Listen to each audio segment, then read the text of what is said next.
Hey everyone, Chris and Jason here with the Private Lenders Podcast, sponsored by our mastermind group for private lenders, hardmoneymastermind.com. And get our free book that we just put out recently called Hard Money Secrets. You can pick it up. It's free. All you have to do is cover shipping at hardmoneyfreebook.com. All right, today we're going to be answering some questions that came up during this month's mastermind training. So in the mastermind group, we do a group training Zoom call every month where we're picking a topic and presenting on that topic. And then also we answer a number of questions, some of them during the presentation, then a number of them at the end. And we had some good questions this time. And we wanted to address these on the podcast and expand on them a little bit.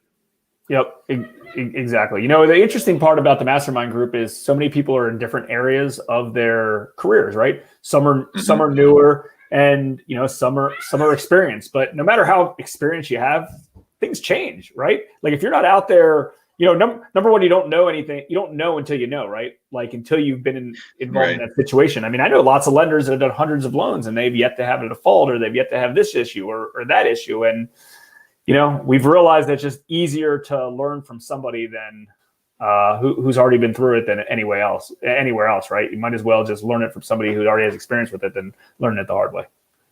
Yeah, definitely. I mean, that's what a lot of this mastermind or any mastermind's about. Just learn the formula, take the shortcut from people who have already been through those challenges, right? That's right. Don't reinvent the wheel. Don't reinvent the wheel. All right, cool. All right, let's dive in. We have a few good ones, 3 or 4 good questions to cover. And the first one, I'm taking a look at my phone now, so I was making some notes. All right, should I get started raising capital and bring in borrower leads before I'm actually able to close loans? And all right, so let's give a little context to this question. This business, just like any other, requires a certain amount of setup. It could be basic stuff like getting your business entity registered and your EIN number and your bank account set up, whatever kind of software you might need, websites, social, like there's a bunch of setup stuff that goes on before, I wouldn't say that necessarily before you're able, let's go with that, before you're able to actually close a deal.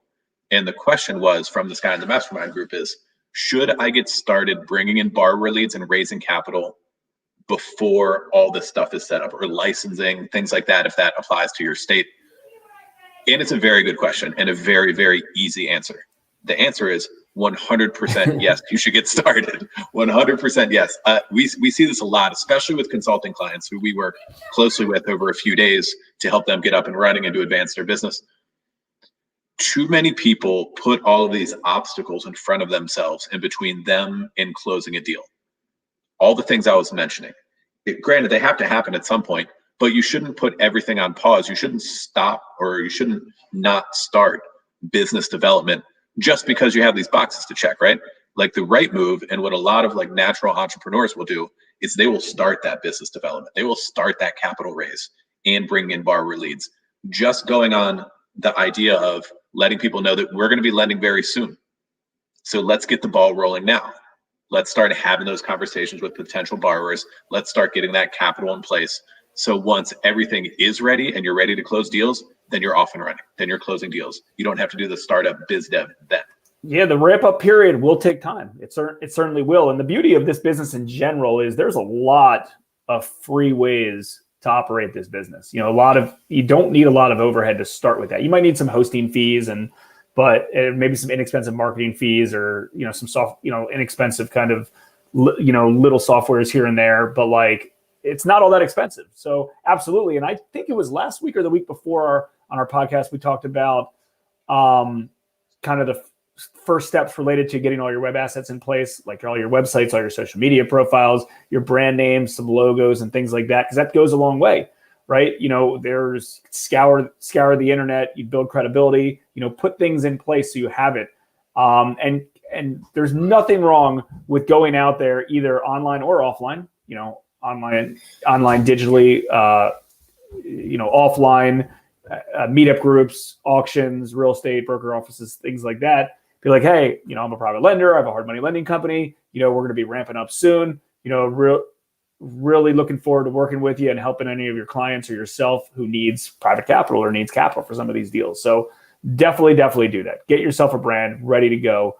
If not, you're just going to be behind the 8 ball when you do have everything in place. Yeah, absolutely. I mean, there are many different examples of it, and it's unfortunate that this is so common. And someone else mentioned that we were working with a little while ago that he was waiting until meetup groups and RIAs opened back up before he put the word out there about lending. Man, there's a pandemic going on. Don't wait for that. Don't wait for that. Who knows when those offline meetings and big groups are going to be back to normal? It could be a while. So no reason to wait for any of it. No reason to wait for raising capital. I mean, get that. Think about your list and a real list, like your email database or whatever kind of contact list you use of potential borrowers and potential capital investors are the main assets in your business besides actual cash. Cash is different. But those business assets, you should start building yesterday. And if not yesterday, then today. Even if you're not going to use it until down the road. Like, look at those things, grow them. There could be 3 people on the list. Fine. You got to get to 4, 10, 20, 100. That should be your goal every day. And if that's something you can get up and focus on, your business is going to work out. It's going to go well. It's going to go well, and it's going to happen quickly. If you put too many other things in place before you start building those lists, like the EIN number and the freaking bank account and blah, blah, blah, like, start building those ASAP. I remember one time when we were working with a part-time lender out in Colorado some years back, and they were going through some of this exact same stuff. Like, I need more setup time. I need to learn this. I want to study that, blah, blah, blah. And what Jason said to them was, how about just close a loan? Just close a loan and everything will come together. When you have a deal to close, everything is going to fall into place. Yeah. I mean, you can't be prepared enough. Like, you don't know until like everything's going to be different. I mean, we've done over 3,000 loans, and there's always a challenge here that we have to overcome, or there's this or that, and you figure it out, and you psych yourself out. So you're always going to be raising capital, and you're always going to be marketing for deals. That's just, especially if you're getting started for the near future. So keep that in mind and go out and take action on that. All right. So 100%. Start yesterday. Yeah. Let's jump into another one. All right. Let's talk about the structure of your capital, or your capital model, what you want to call it, because there's a few different ways to do it in our business, in the hard money lending business. One is a fund model. Another one is known as direct placement. It's also called fractionalized notes or trust deed investing, all the same thing, just different names. And then we're going to talk about brokering too. Brokering or like correspondent lending. So pros and cons to each. Let's go through them. Now, a fund model, just to give you a quick definition, is when you raise capital for one fund using a private placement memorandum or an offering circular where everyone drops their money, or they, in essence, like buy shares of this fund, drop their money into one bucket, and then you lend out according to your business plan as you see fit, right? And there's pros and cons to this. Some of the pros is that you don't need investor approval or investor interaction deal to deal. You've already set up the parameters by which you're going to lend, and all the lending decisions are yours, and there's no communication with the investors. Like, that's a pro in that it just makes the transaction a little bit easier, fewer people involved. One of the cons of that model is it's less transparent for investors. A lot of people don't like it because they can't see deal to deal. That's a big con for raising capital. We've never gone with that model for that reason. There's also more costs associated with running a fund in terms of legal costs and accounting costs. So, I mean, there's really pros and cons. And I think also the size of our business makes it a little cost prohibitive. If you're a 10, 20, 30, $40 million hard money company, hard money portfolio like we are, right around 40 million bucks, it doesn't make a whole lot of sense. If you're doing something where you're in the hundreds of millions, that could be different. That could be a good situation to get into the fund model. Yeah, and when we started and we weren't exactly sure which one model to go with in 2007, I remember there were some companies that came from the bigger commercial finance space, and they had a fund, and it really limited some of the stuff that they were able to do. And I remember early on, one of our bigger investors, who we still work with today, he kind of assumed that it was a fund, and he wasn't interested in it. He would only do it if it was direct placement, where he'd have a little bit more control. And that's great, because we don't have the relationship with him then as we have now. So I think it's an easier way to raise capital early on, because the investors have a little bit more control, deal by deal. So Direct Yeah. placement's what's worked with us. Obviously do your own due diligence and figure out kind of what works best for interior in your model, but it does make it nicer especially for the ramp up period as you start small, right? If you have a fund, it's like, okay, now I got to go raise all this money and I might not have deals in place yet. And I know you can ramp up the fund as well, but it makes it a little bit simpler. Yeah, we've always been a fan of the direct placement model. Like it does have so just to give a quick definition of that one, that's in essence where, maybe yourselves and a couple other investors will share notes. It could be one investor per note or two or three, maybe even up to four. That's as much as we like to do per one note. And oftentimes that's just depending on the cash that's around, the money that's paid off and sitting in our escrow account and what's available to go out into the next deal. And everyone invests side by side. Everyone's in the same position, undivided interest in the first mortgage is what it's called. And yeah, you can put your servicing fee on per piece. That could be different. It could be the same. Hopefully the same, just makes life a little easier. And then, yeah, one of the pros, like Jason was saying, is that it's very transparent.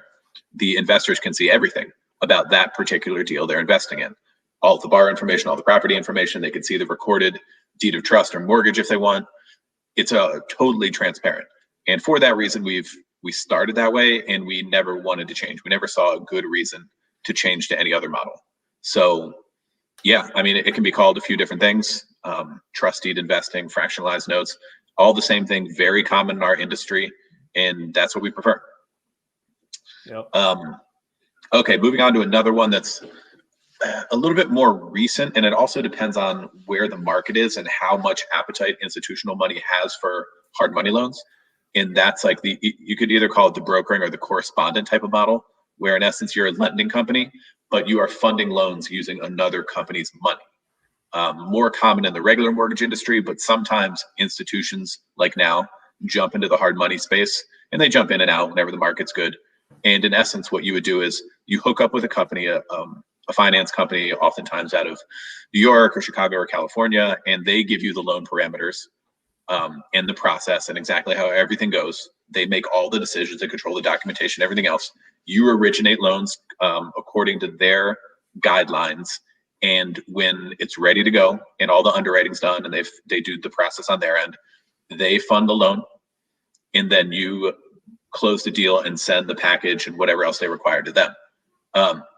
We're not a fan of this model. I understand why people do it because there's almost unlimited capital when it's in the space, and it's cheap, right? You can get cheap single-digit money, lend out according to their guidelines, and put out a lot of volume. I think it's less profitable. I think it's probably a shorter term, probably, a little bit short-sighted in terms of business models because that money's not going to be around forever, but it is part of the industry and it's definitely worth mentioning. Yeah, exactly. And not to get too advanced, but that actually could get broken into three different subcategories as one, depending on, how much risk you want versus how much reward you want. What I mean by that is the least amount of risk is you could act as just a broker of brokering those loans and have very little control.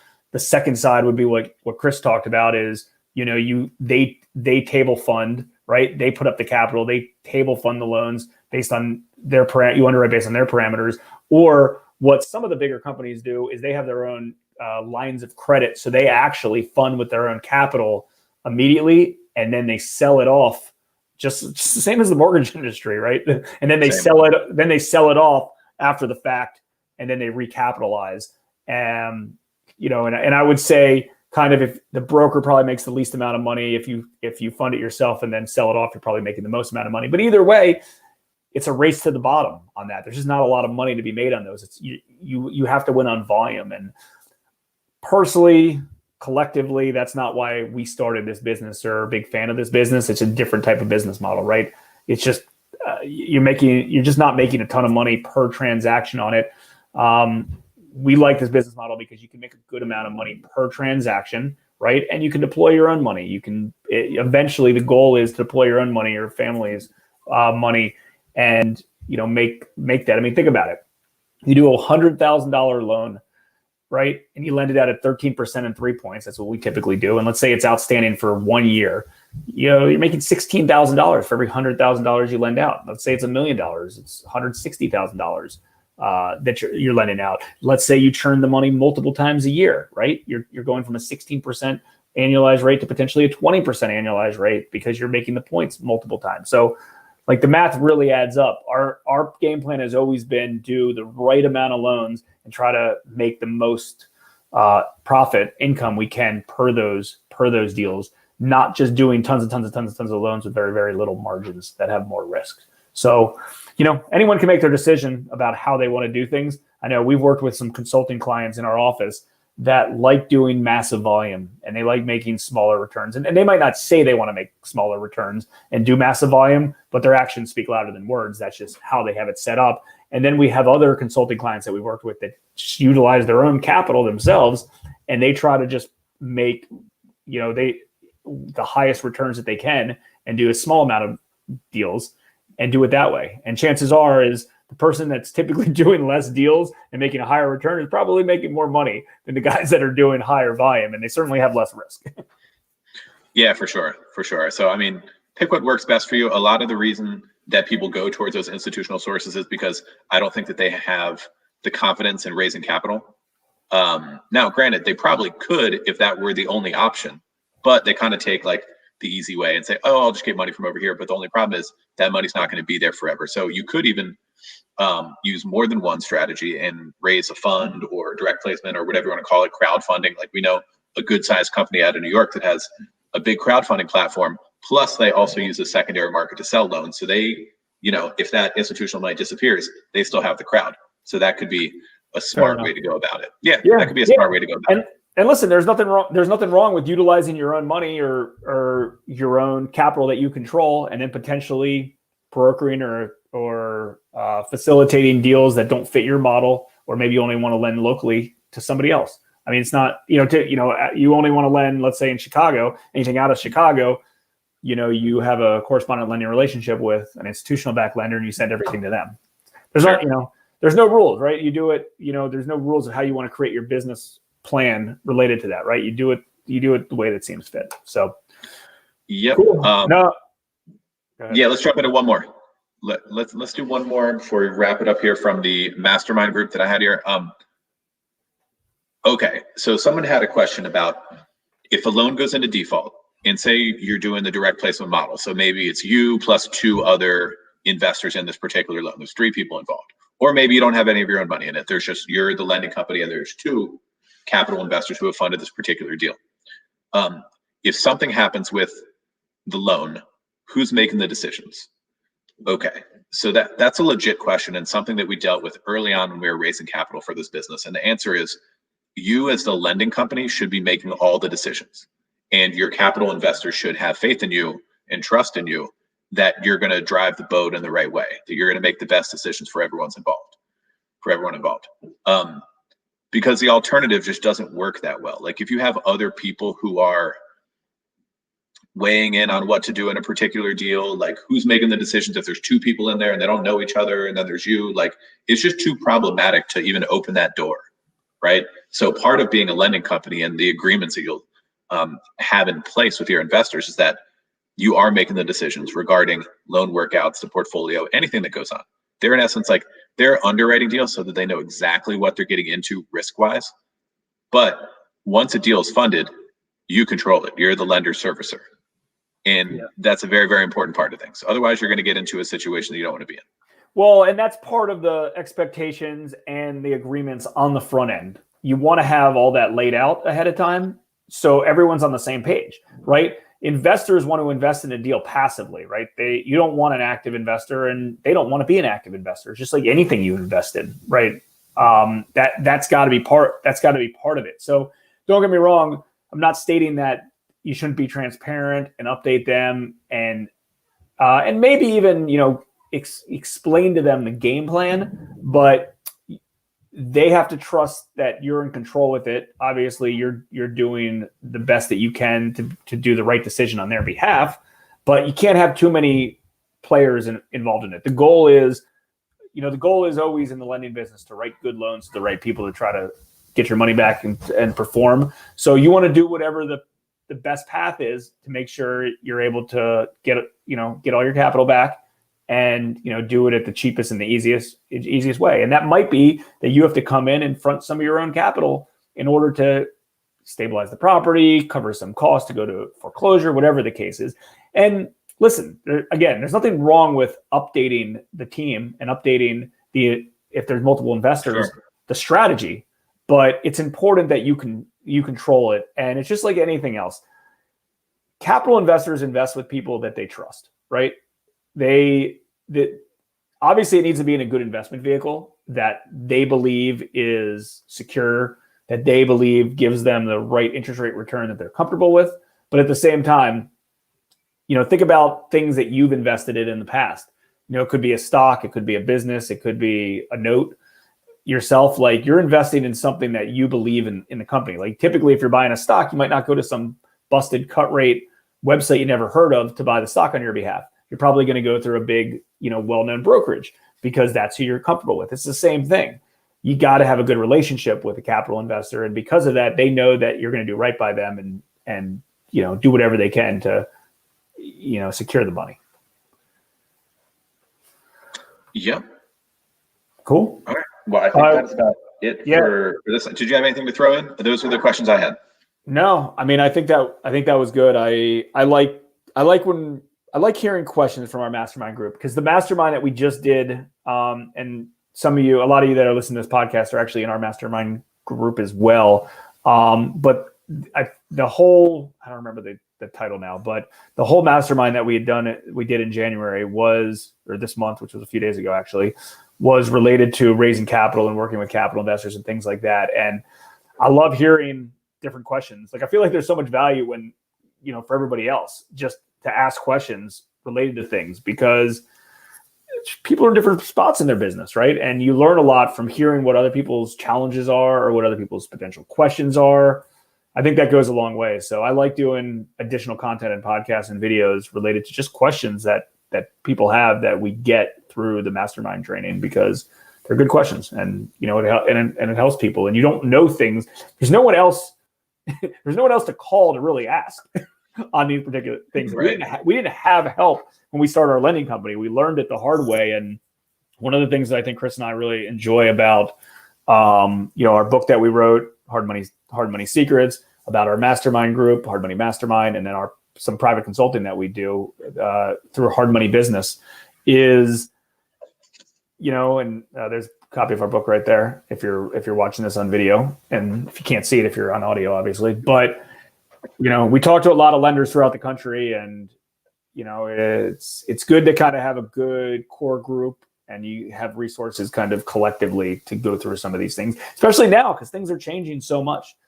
Things are changing so much, and I hate to kind of sometimes state this, but a lot of the consulting clients, that we've been doing follow-up calls with, I spoke to one the other day. I was like, listen, are you sure you want to do this deal? This isn't the best deal. And, he was anxious to deploy some capital into a project that I was like, I'm happy to tell you exactly how to structure this, but related to the deal itself, I don't really recommend it.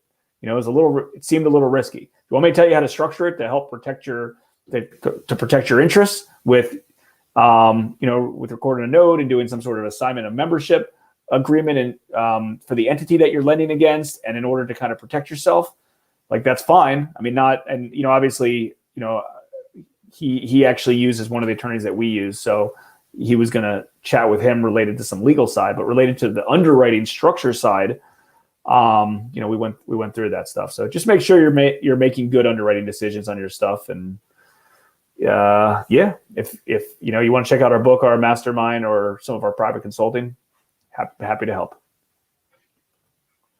Cool. Good deal. We will see you guys next time on the podcast. And in between now and then, check out hardmoneyfreebook.com.